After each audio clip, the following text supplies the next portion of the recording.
আমারে নাসি গায়া আমার লোক কথা না কই না জমি নামা পারাইবা না আমি খাইলাম তো হলো আমরা মাইয়ার ঘরের নাতি আমরা গপ্প বহুত পড়ে আমরা বই আমরা মীমাংসা যাই দিনে দুপুরে প্রকাশ্যে শটগান উঠিয়ে জমি মাপায় বাধা দিলেন ওয়ার্ড স্বেচ্ছাসেবক লীগ পদপ্রার্থী নেতা।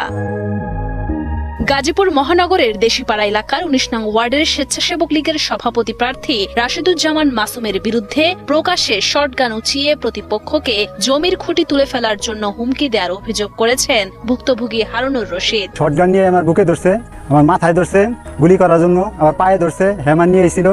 এই হ্যামার আমরা নিয়েছি, এটা নিয়ে আমার মাথায় বাড়ি দিতে নিয়েছিল।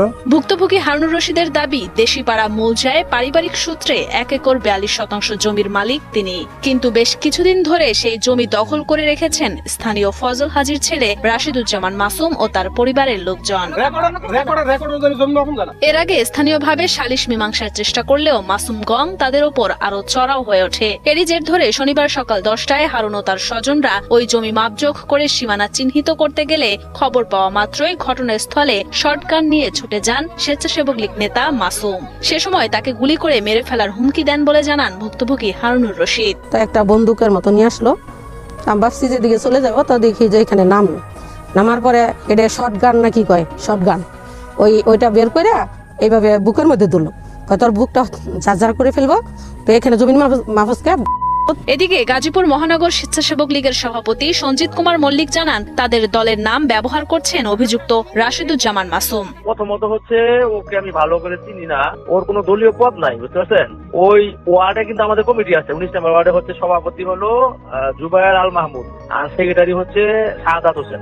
এখন সে হলো থানায় পদপ্রার্থী, পদপ্রার্থীদের অত কোনো পদ নাই, সাধারণ সদস্য পদ নাই আমাদের সংগঠনের। এই ঘটনায় ২০ এপ্রিল রাতে পুলিশ হেফাজতে নেওয়া হয়েছে অভিযুক্ত রাশেদুজ্জামান মাসুমকে। তবে অভিযুক্ত রাশেদুজ্জামান মাসুম তার উপর আনা সকল অভিযোগ অস্বীকার করেন এবং তার দাবি ১২ বোরের শটগানটি লাইসেন্স রয়েছে এবং লাইসেন্সকৃত অস্ত্রটি নিয়েই সেখানে গিয়েছিলেন তিনি।